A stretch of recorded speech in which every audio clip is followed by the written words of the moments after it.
Stefania with a speech titled Right Growth, Wrong Growth. Do you know the difference?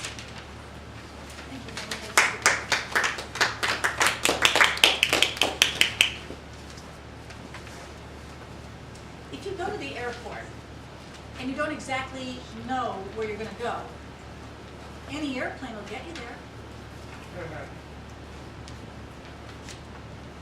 If you invest in growth for your company and you don't know exactly where you're going, any growth will get you there.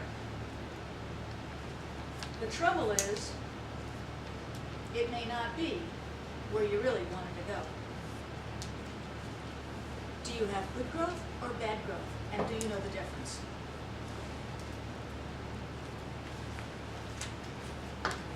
In 2008, Michael's company dropped from $10 million to $5 million in 1 year. He was an Inc. 500 company for 2 years. And then all of a sudden, he stopped pursuing his passion. He was generating growth, okay, but it was growth to nowhere.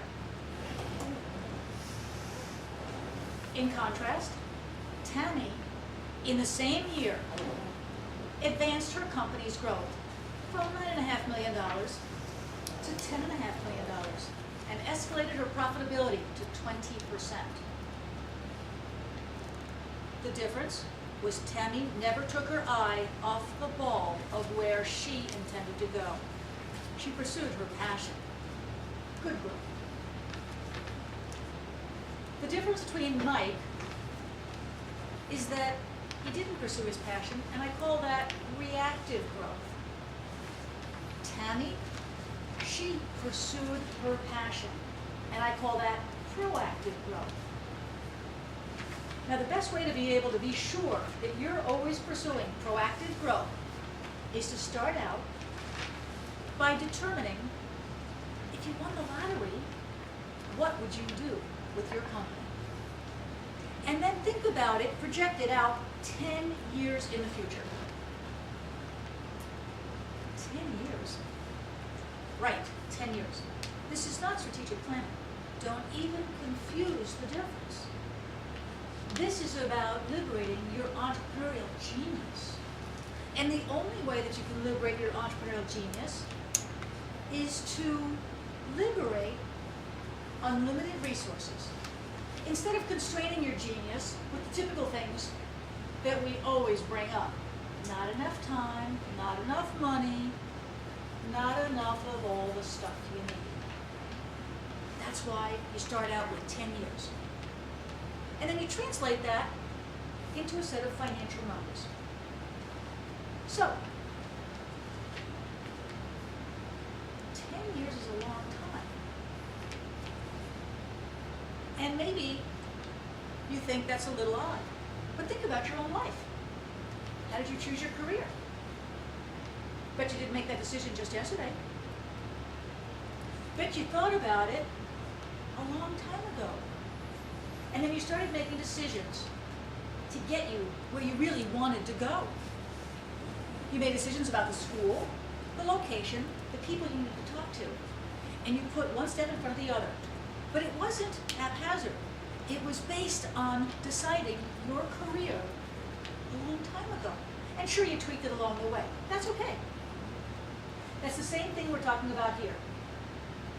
In this particular case, it's a little bit like declaring, if you're in the construction business, whether you're going to make a ranch house, be regional in terms of business, or I should say local, or if you're going to have a 2-story flat, that's sort of like being a regional company, or whether you're really building a skyscraper. That means like being a global company. Now, once you've made that declaration, because the future is about possibilities, and it is out of the future, it's important to move the promise of the future into the present. How do you do it?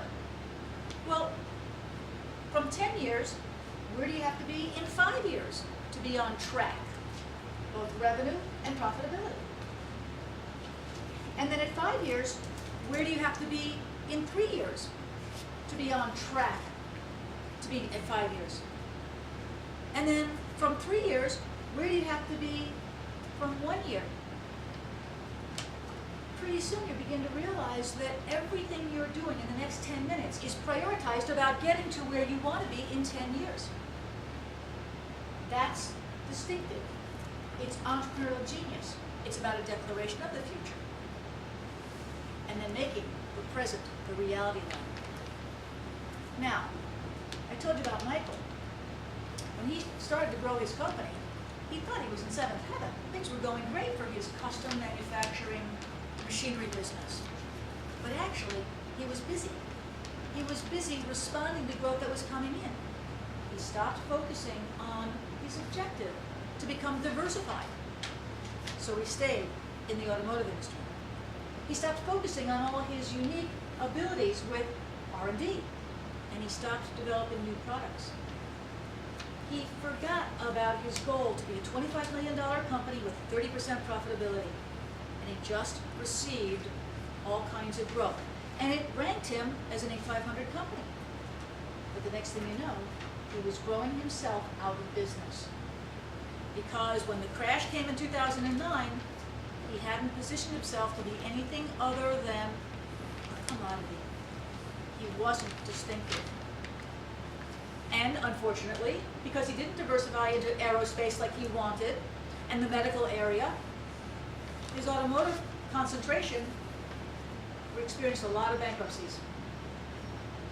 No surprise that in 1 year he lost 50% of his revenue. He wasn't pursuing his passion. Now, I've heard a lot of entrepreneurs say, you know, I'm sort of embarrassed to tell people, I plan to be a $100 million company in 10 years, and I want 20% growth profitability.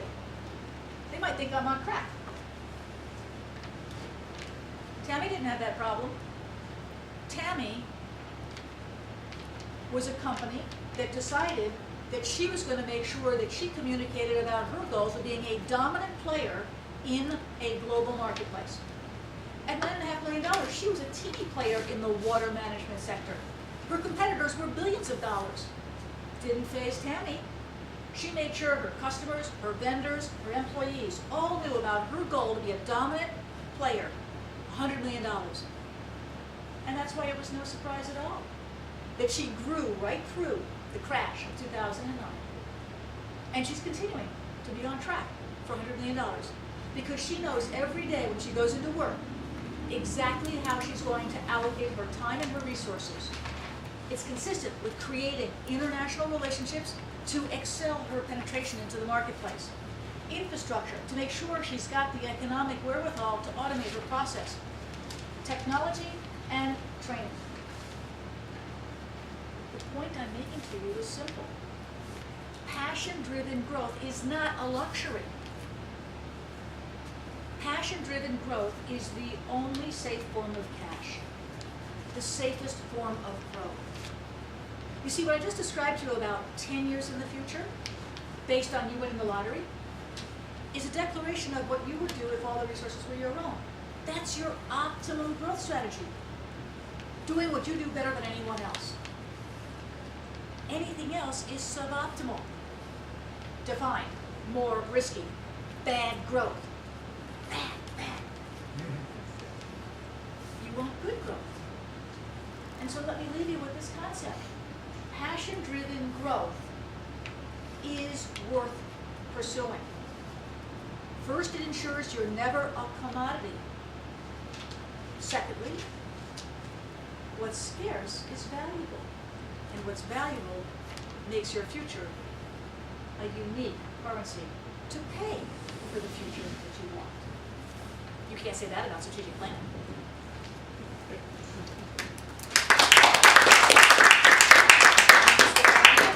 Thank you very much. Our next speaker is going to be Eddie, and Eddie's speech is titled The Premier Speaking Club. And Eddie will be doing a radio talk show, and it's a speech with a partner. So they will be seated, and they need to arrange some chairs first.